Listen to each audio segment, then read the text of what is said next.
Buenas tardes a todos, mi nombre es Ricardo Guevara Domínguez y en esta ocasión venimos presentando lo que sería el tema de la fisiología del aparato urinario y bueno, vamos a comenzar hablando cómo comienza este proceso. El primer aspecto a considerar dentro de la fisiología del aparato urinario va a ser la formación de la orina. Para esto tenemos que tomar en cuenta que la formación de la orina se va a dar gracias a tres fases fundamentales. La primera es la filtración glomerular, la segunda la reabsorción tubular y por último la secreción tubular. Para el primer paso, que sería la filtración glomerular, vamos a tener que va a ser la etapa inicial en la formación de la orina y va a ser el paso del plasma de la sangre hacia el espacio capsular de Bowman. Eso se va a producir a través de las membranas de filtración. Para esto, estas membranas van a requerir de cierta presión. Esta presión debe ser mayor o igual a 60 milímetros de mercurio, que por lo general en el cuerpo humano esta presión va a estar entre los 80 y 180 milímetros de mercurio. Vamos a encontrar ciertas ecuaciones dentro de este paso. Todo esto va a ser posible gracias a lo que es la presión neta de filtración, que se abrevia como PNF, y va a ser el resultado de las siguientes fuerzas que van a ser contrapuestas. La primera es la presión hidrostática de la sangre en el glomérulo, que se abrevia PHSG, que va a depender de la presión y va a favorecer a la filtración. Entonces tenemos que la presión neta de filtración va a ser igual a la presión hidrostática de la sangre en el glomérulo menos la presión hidrostática de filtrado en la cápsula de Bowman más la presión coloidosmótica de la sangre glomerular, que se abrevia como PS. Entonces nosotros, al sustituir estos valores, vamos a tener que va a ser 55 menos, abrimos paréntesis, 15 más 30, cerramos paréntesis, que va a ser igual a 10 milímetros de mercurio. Y por último tenemos que la tasa de filtración glomerular va a ser otro de los parámetros a saber dentro de la fisiología renal, que va a ser el volumen de filtrado que se produce por unidad de tiempo. Entonces vamos a tener que este valor se resume a 120 mililitros por minuto, que en 24 horas va a ser un aproximado de 180 litros. Bueno, como segundo paso tenemos la reabsorción tubular. Esto va a ser el retorno de gran parte del filtrado al torrente sanguíneo. Este paso va a estar dado o va a estar favorecido gracias a las bombas de sodio potasio, que van a ser pues el motor de dicho proceso, ¿no? Esta reabsorción tubular se va a dar mayormente en un 99% a lo largo del túbulo renal, especialmente en el segmento contorneado proximal, que va a ser aproximadamente en un 80%. Las bombas de sodio-potasio van a crear un flujo de sodio desde el filtrado hacia los capilares, que directa o indirectamente van a propiciar pues esta reabsorción de todos los demás aminoácidos, vitaminas o azúcares, ¿no? Y el ajuste preciso de volumen y composición de la orina definitiva van a ser efectos o se van a efectuar en el túbulo contorneado distal y colector.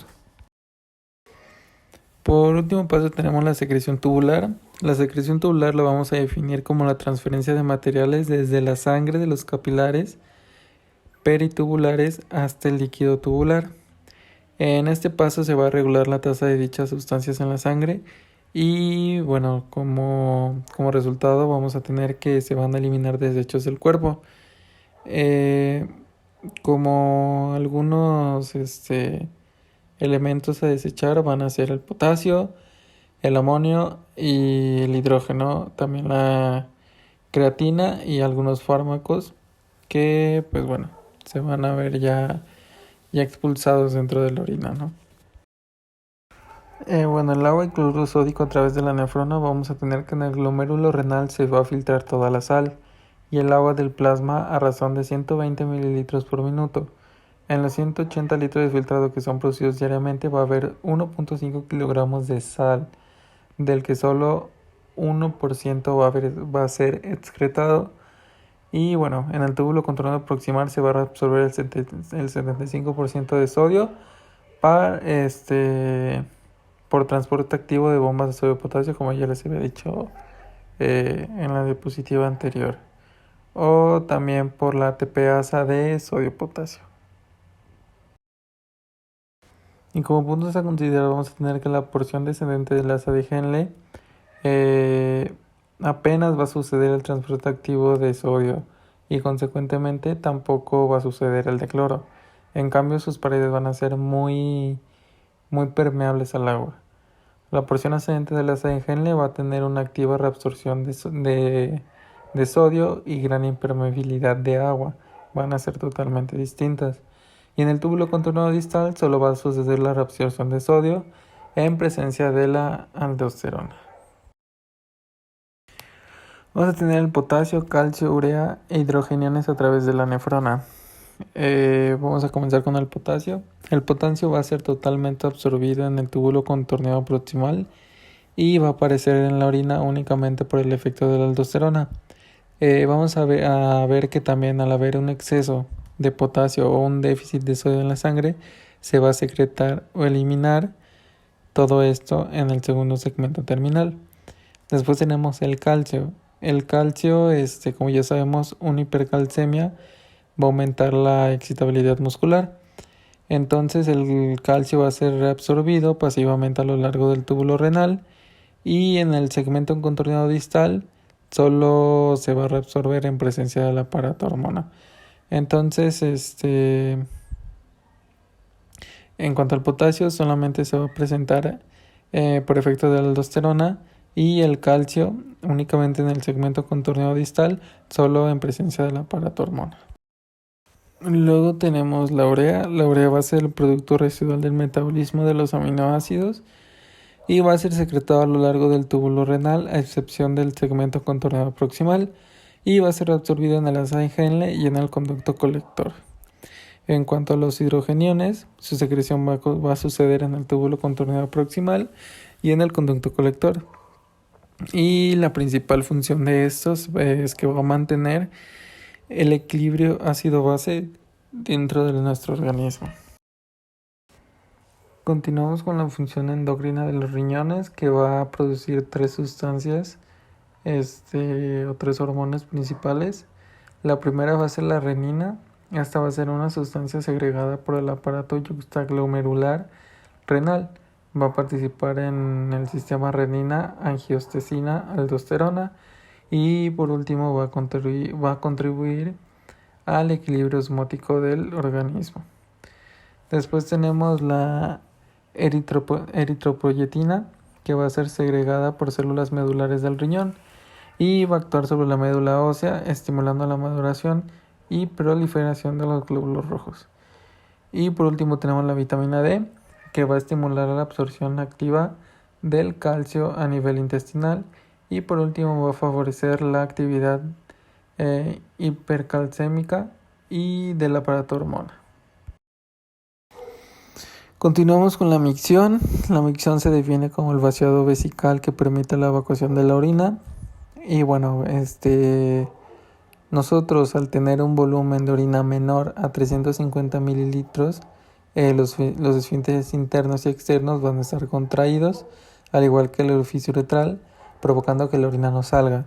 Entonces, si nosotros tenemos un volumen mayor a estos 350 mililitros, ya va a desencadenar un efecto que se le va a llamar reflejo de la micción, que ahorita les voy a explicar.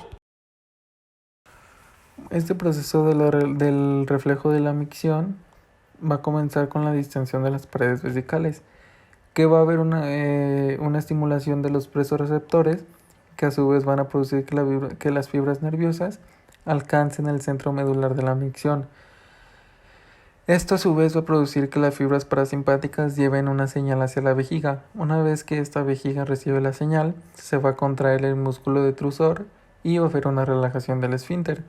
También se van a inhibir las motoneuronas que inervan el esfínter uretral externo. La micción solo se va a producir cuando se contrae el músculo vesical. Entonces esto al contraerse va a producir que los esfínteres internos y externos se relajen para que así la orina pueda pasar normalmente. Y bueno, hasta aquí termina la primera parte de la fisiología renal. Más adelante vamos a presentar una segunda parte de la fisiología del aparato urinario. Y bueno, ya por último aquí les dejo la bibliografía por si acaso quieren checar un poco más información. Espero haya quedado todo claro y muchas gracias por su atención.